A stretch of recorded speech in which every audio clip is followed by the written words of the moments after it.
ঠিক আছে 10 সেকেন্ডের মধ্যে করতে হবে। তারপর পেঁয়াজ দিয়ে পেঁয়াজ ভাজবি। এবং ভাজতে হবে কোন মধ্যে পেঁয়াজ যেন হলুদ না হয়ে যায় কোনোভাবে, সাদা কালার থাকবে, সাদা সাদা থাকবে, দেখলি বুঝবি যে হয়ে গেছে। আচ্ছা না না, লালচে করা যাবে না, হয়ে গেছে, সাদা হয়ে গেছে, সিদ্ধ মতো হালকা সেন্ট বেরোবে, বুঝেছি পেঁয়াজ ভাজা সেন্ট বেরোবে। হুম ওই জায়গায় তারপরে ওর মধ্যে দিবি রসুন বাটা, বেটে দেবো রসুন বাটা আর আদা বাটা, বুঝলি, আদা বাটা রসুন বাটা দিয়ে ওইটাই করতে হবে, কষাতে হবে, কষায় তেল রোধ করতে হবে, মানে মাংস বুঝবি যে হয়ে গেছে। তারপরে ওর মধ্যে দিবি সস, সস ঠিক আছে, সস দিবি। আর হচ্ছে তখন ই দিবি ওই যে টেস্টিং সল্ট দিবি,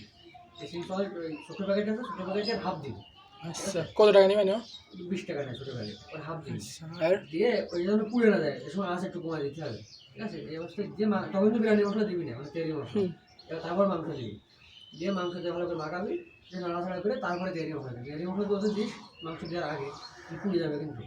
তেরি মশলা, কারণ গুঁড়ো করা থাকে তো, তারপর পুড়ে যাবে, তিতে যাবে, সাবধান। আগে আছে ইয়ে দেবো মাংস মাংস দিবি, মাংস দিয়ে তারপর তেরি মশলা মাংস করে দিয়ে ভালো করে ঘুরবি, লবণ দিবি, লবণের স্বাদ মতো দিতে হয়, মানে তুই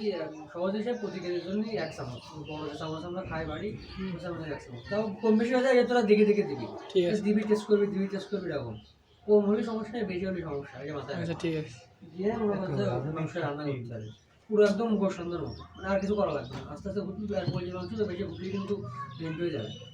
ঠিক আছে মানে ইয়ে ঘুটে অল্প বেশি ঘুটবি না, নাড়াচাড়া কম করবি, আর কিন্তু তলায় যেন না ধরে যায়, ঠিক আছে সস দিতে বলেছি, হ্যাঁ তাহলে এই করলে মনে হয় মাংসটা হয়ে যাবে, মানে মাংস রাঁধতে বলছি তো পানি দেওয়া লাগে না এক্সট্রা, তোর ওই আধা ঘন্টা লাগতে পারে মাংস রাঁধতে, তো কষাতে জাস্ট আধা ঘন্টার মতো লাগবে তাই তো কষানোর পরে হয়ে যাবে, ওই সময় তুলে নিবি, 20-25 মিনিট লাগবে, তাহলে ওই হাঁড়িতে মাংস আলাদা করে ফেলতে হবে, আরেকটা কোনো কিছু লাগাই রাখবো আর তেল নামায় রাখতে হবে, ওতে তেল মশলা থাকবে, তেল মশলার চালটা ভাজতে হবে, হ্যাঁ তার মধ্যে একটা কাজ করতে হবে, ওই চালটা তো ভিজে রাখতে হবে, মানে যখন বুঝেছি। রান্না শুরু করবি প্রায় 1 ঘন্টা চাল ভিজে রাখতে হবে, চাল যত ভিজে রাখবি তত ভালো, আগে থেকে ভিজে রাখলে ভালো হয়, গরম জলের না, ঠান্ডা পানির মধ্যে ভিজে রাখবি, আচ্ছা গরম জল করেন না আপনারা দেখি? ও হ্যাঁ, এখন চাল কতটুকু দিবি, চাল যদি 2 কেজি দিস 4 কেজি পানি দিতে হবে, 4 কেজি ডাবল পানি দিতে হবে, চাল যদি যতটুক চাল তার ডাবল পানি, কিন্তু দেখা একটা ট্রিক্স আছে আর কি, এটা হচ্ছে গোপন সূত্র, ঠিক আছে। তোর মনে কর যে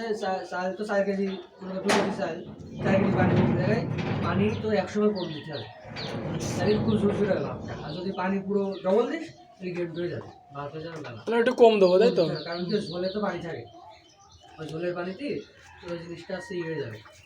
মানে কি করে নরম হয়ে যাবে, এই কারণে যে কাজটা করবি, চাল তোরা 2 কেজি দিতে চাচ্ছিস, 3 কেজি 2 কেজি 2.5 কেজি না 2 কেজি দেবো কিন্তু 50 আর মাংস 3 কেজি, হুম সেক্ষেত্রে তোরা পানি দিবি হচ্ছে 4 লিটার, 4 লিটার আর 4 লিটার খাবি, মানে ওতে 3 লোক খেয়ে নিবি পানি, আচ্ছা সেই পানিটা দিয়ে দিবি, আচ্ছা ঠিক খুব আছে সুন্দর হবে, তাই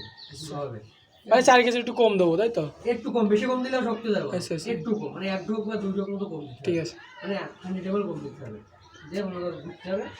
চালটা ভাজতে হবে হতে, ঠিক আছে, ভিজে সেন্ট বেরোবে, খানিক্ষণ পরে ওই সময় একটু কেওড়া জল মারতে হবে, ঠিক আছে, কেওড়া জলে কিছু করে অল্প দিবি, অল্প আচ্ছা ওই চালের পরে যখন চাল দেখবি যে কটকট শব্দ হচ্ছে, চাল যখন ভাজা না হয়ে যায়, আবার ভাজা হয়ে গেলে তখন মুড়ি হয়ে যাবে, তখন খাইতে পারবি না, চাল যখন শক্ত হয়ে যাবে সেই সময় তোর মধ্যে ওই মাংসটা নিয়ে দিবি, ঠিক আছে, আর মাংসটা পরে দিলেও হয়, এক্ষেত্রে মাংস পরে দিকে না, পানি দিবি চালে, চালের সময় পানি দেবো তাই তো চাল হয়ে যাবে, ভাজা হয়ে যাবে, তারপর পানি এই সময় পানি দিবি, পানি দিবি আসলে যা বললাম যে 4 লিটার তো 100 ml কম, ঠিক আছে, ঘুরবি, ঠিক আছে, এবার ওই সময়টা খুব এটা একটা হ্যাক, যেমন ঠিক মানে তেরি ফ্লেভারটা এটা নিয়ে আসে, ঠিক আছে, কাঁচা লঙ্কা দিতে হবে ওই সময়